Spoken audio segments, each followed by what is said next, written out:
আসসালামু আলাইকুম রহমতুল্লাহি ওবরকাতুহু।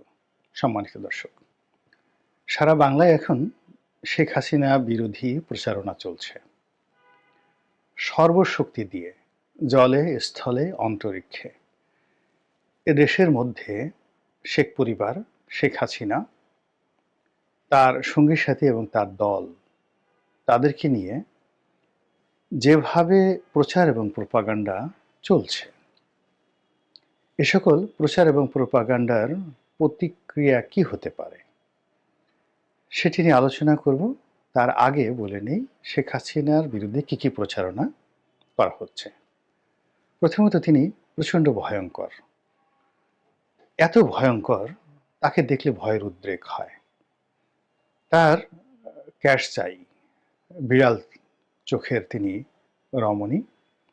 এই চোখের যারা নারী হন, তারা খুন খারাপি থেকে শুরু করে এমন কাজ করতে পারেন, এবং এই খুন খারাপি করার নমুনা হিসেবে তাদের চোখের দিকে তাকালেই মানুষের অন্তরাত্মা কেঁপে যায়।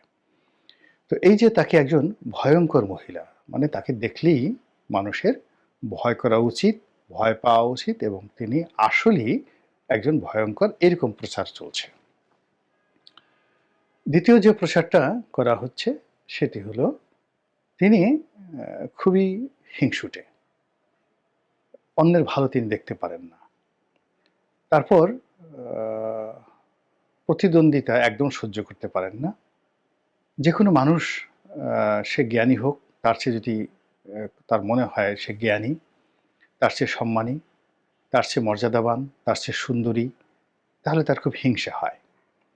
এবং তার সেই হিংসাটা যেনতে হিংসা নয়, গরিব মানুষের হিংসা একা একা হিংসা করে, মুখ বাঁকা করে, ওরকম নয়। তিনি এমন হিংসুটে, তিনি যাকে হিংসা করেন তার অঙ্গহানি করে দেন। যেমন দেখা গেল যে তার মনে হলো যে ওই রমণীটি শেখ হাসিনার চেয়ে সুন্দরী, অতএব তার হাত কেটে দাও, তার কান কেটে দাও, তার নাক কেটে দাও, যেন তিনি আর কখনো নিজেকে সুন্দরী বলে দাবি করতে না পারেন। কেউ যদি মেধাবী হন, তাহলে তার মেধাটাকে নষ্ট করে দাও।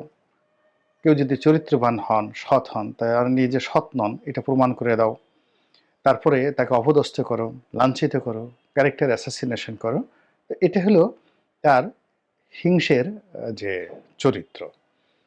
এরপরে তিনি নিষ্ঠুর প্রতিশোধ পরায়ণা, অর্থাৎ তার বাবার, তার বংশের, তার ১৪ গোষ্ঠীর, তার দলের, এমনকি যদি কেউ তার ছায়ার সঙ্গে একটু বেয়াদবি করে থাকে তার দৃষ্টিতে, তাহলে তিনি সেটি ভয়ঙ্করভাবে সেটার প্রতিশোধ নেন। এবং সে প্রতিশোধ কতটা ভয়ঙ্কর, ইদানিং যেটা প্রচার হচ্ছে যে তার পিতার হত্যাকারী মেজর বজলুল হুদা নামক একজন লোক, তো প্রচার হচ্ছে যে তিনি নিজের হাতে সেই লোকটিকে জবাই করেছেন। আবার বলছি, তিনি তার ফাঁসির ছিল বা অন্য যে মৃত্যুদণ্ডের আদেশ ছিল, ওটা অ্যাভয়েড করে তিনি নিজের হাতে জবাই করেছেন। অর্থাৎ তিনি এতটা ভয়ঙ্কর। তো এই জিনিসগুলো যখন প্রচার হচ্ছে, সেক্ষেত্রে আওয়ামী লীগের জন্য কতটা লাভ হবে, কতটা ক্ষতি হবে, দেশের জন্য কতটা লাভ হবে, ক্ষতি হবে, এবং শেখ হাসিনার যারা প্রতিপক্ষ তাদের কি হবে, এবং আগামীতে যারা রাজনীতি করতে আসবেন তাদের কি হবে, এই বিষয়গুলো নিয়ে খুব সংক্ষেপে আলোচনা করার চেষ্টা করব। প্রথমত হলো যে এ ধরনের প্রচার এবং প্রোপাগান্ডার ফলে, যেহেতু শেখ হাসিনা জীবিত আছেন, প্রোপাগান্ডার ফলে শেখ হাসিনা সম্পর্কে তার প্রতিপক্ষের মনে একটা ভয় তৈরি হবে, একটা আতঙ্ক তৈরি হবে, ভীষণ রকম আতঙ্ক তৈরি হবে। এতে করে প্রকৃতপক্ষে আওয়ামী লীগ এবং শেখ হাসিনার লাভ হবে। দুটো উদাহরণ দিই। একটা সময় চেঙ্গিস খানের খুব এরকম বদনাম ছড়িয়ে পড়ল যে তিনি যে শহরে যান, সে শহরে তিনি মানুষের মাথা দিয়ে বা মানুষের খুলি দিয়ে পিরামিড তৈরি করেন। তিনি যে জনপদে যান, সব নারীকে ধর্ষণ করেন, সব পুরুষকে মেরে ফেলেন, এবং সব শিশুদেরকে আর নারীদেরকে দাস হিসেবে বন্দী করে নিয়ে যান। তো তার প্রতিপক্ষ বা তার নিজের যারা লোকজন রয়েছে, এটা খুব সুকৌশলে এই ভীতিটা ছড়িয়ে দেওয়া হলো। এর ফলে কি হতো, যে তিনি যে শহরে যেতেন বা যে এলাকাতে যেতেন যুদ্ধ করার জন্য, প্রায় বেশিরভাগ ক্ষেত্রেই কোনো রকম যুদ্ধ ছাড়াই কেবল ভয় দেখিয়ে তিনি জয়লাভ করতেন। এবং যারা খুব ইরিটেশন প্রকৃতির, খুব কল্পনাপ্রবণ, মুসলমানদের মধ্যে এই জিনিসটা খুব বেশি।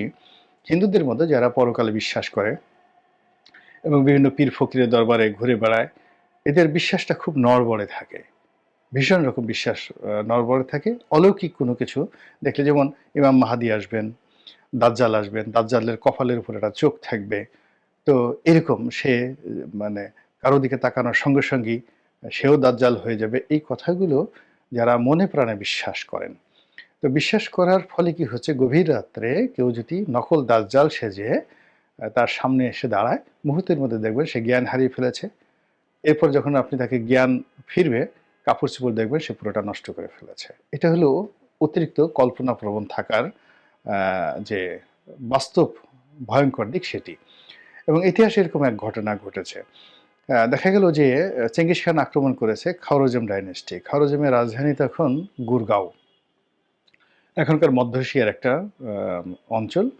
এবং গুরগাঁও ছিল এখনকার ওয়াশিংটন ডিসি, সাংহাই বা টোকিওর মতো যে মেগা সিটি, তাদের চেয়েও ওয়েল প্রোটেক্টেড সব দিক থেকে। ওই জমানাতে ৩ স্তরের যাকে বলা হয় ওয়াল দিয়ে, মানে পৃথিবীর সবচেয়ে সুরক্ষিত যে শহর সেটা হলো কনস্ট্যান্টিনোপল ছিল মধ্যযুগ পর্যন্ত, যেটা মুসলমানরা দখল করলো। তো সেখানে ৩ স্তরের ওয়াল ছিল। তো ওই রকম কনস্ট্যান্টিনোপলের আদলে বা তার চেয়েও শক্তিশালী করে মুসলমানরা একটি শহর তারা তৈরি করেছিল, গুরগাঁও।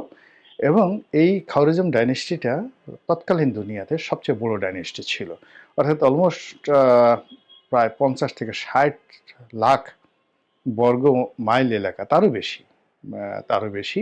মধ্য এশিয়া, চীনের বিরাট অংশ, তারপরে মধ্যপ্রাচ্য, ইরান, তাতে কত ১.৫ লাখের মতো বা ২ লাখের মতো হবে বর্গমাইল। তো এই এলাকার শাসন যিনি চালাতেন তার রাজধানী। তো সেই রাজধানীতে তার যে যত শক্তিশালী সৈন্য, সেই সৈন্যরা, তাদের মধ্যে একটা বিশ্বাস ছিল যে এই শহর যে কোনো সময় ইয়াজুজ মাজুজরা দখল করতে পারে। এবং তারা চেঙ্গিস খান সম্পর্কে শুনেছিল যে চেঙ্গিস খানই মূলত ইয়াজুজ মাজুজদের নেতৃত্ব দিচ্ছেন দূর থেকে। তো সেই চেঙ্গিস খান যখন তাদের সেই দরবারে, মানে তাদের শহরের উপকণ্ঠে এলো যুদ্ধ করার জন্য, সৈন্যরা অত কিছু চিন্তা ভাবনা না করে তাদের অস্ত্র ত্যাগ করে পালিয়ে গেল, সব পালিয়ে গেল। চেঙ্গিস খান সেখানে দখল করে ফেললেন এবং পুরো শহরে কি করেছেন এখন পর্যন্ত ইতিহাসবিদরা খুঁজে পাচ্ছে না যে গুরগাঁওটা আসলে কোথায় ছিল।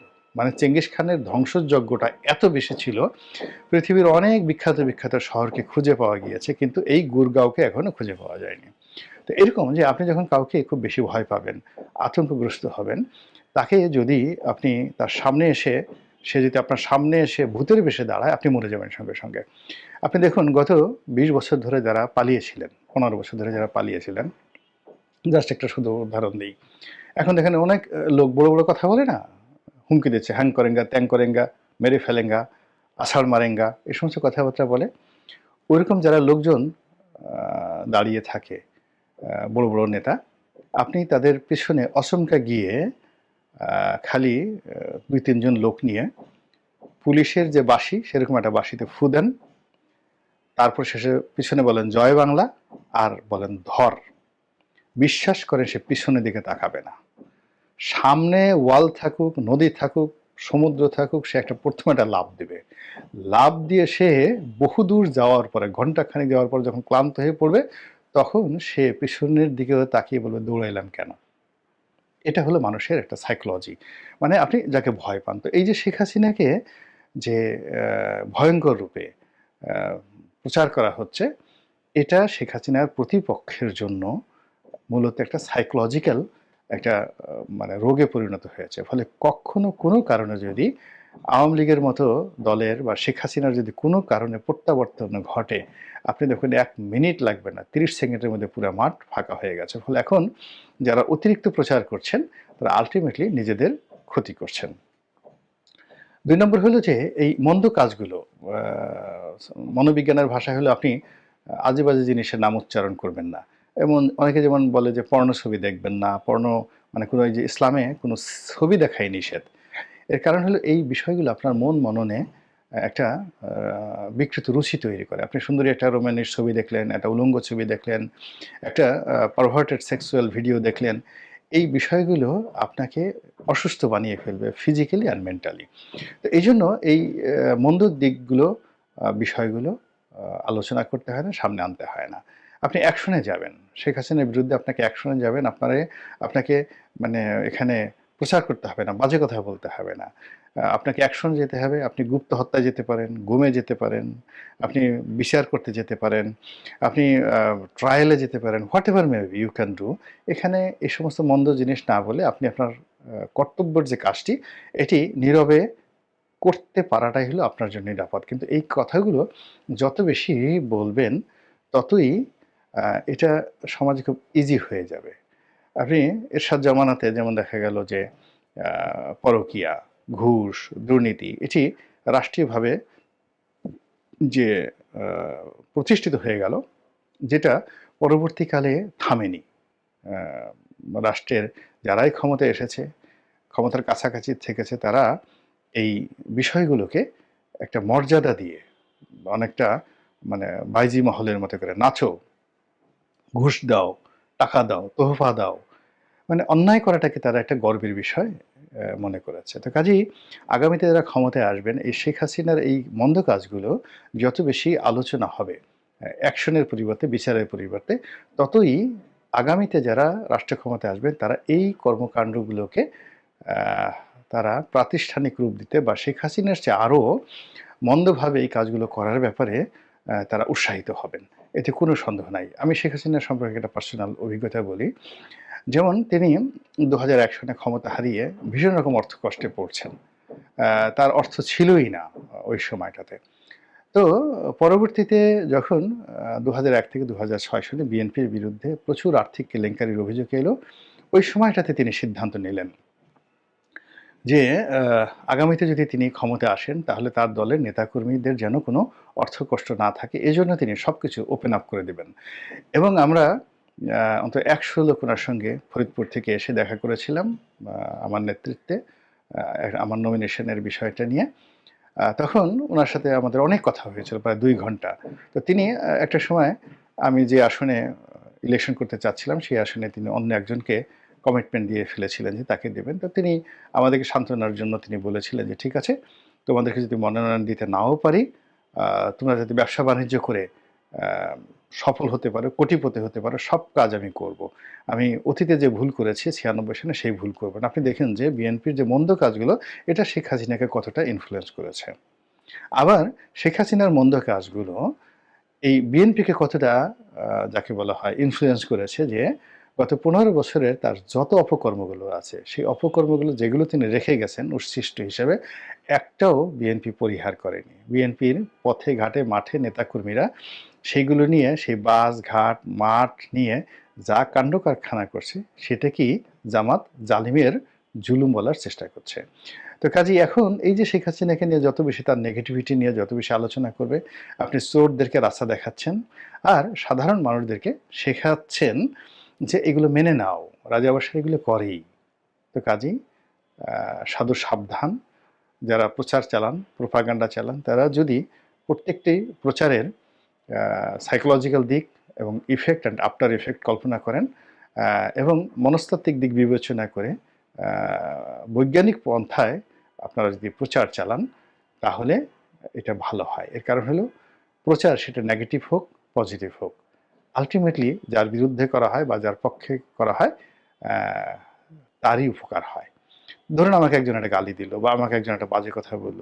আমাকে নিয়ে তো প্রচুর সেই বিতর্ক সেই ২০১১ সনে আমার ভাইয়ে বাহিনী আছে, ক্যাডার বাহিনী আছে ইত্যাদি, ইত্যাদি। তো এই জিনিসগুলো মানুষ আসলে আগ্রহ নিয়ে আমার কাছে আসে। আসার পরে যখন দেখে যে না এই লোকটি এইরকম, তখন আল্টিমেটলি আমার আরো অ সম্মান বেড়ে যায়, মর্যাদা বেড়ে যায়, গ্রহণযোগ্যতা বেড়ে যায়। আবার আমার ক্ষেত্রে যদি উল্টো হতো যেমন সত্যিকার অর্থেই আমার একটা ভাইয়ে বাহিনী আছে বা আমি আসলেই একটা খারাপ মানুষ। মানুষ আমাকে দেখতে আসলো, এসে আমাকে ভয় পেল এবং দেখা গেল যে আমি ফোন করার আগেই সে সবকিছু ছেড়ে দিচ্ছে। ফলে এখানে নেতিবাচক, ইতিবাচক প্রচারণা দুটোরই আল্টিমেটলি একটা রেজাল্ট আছে। তো শেখ হাসিনাকে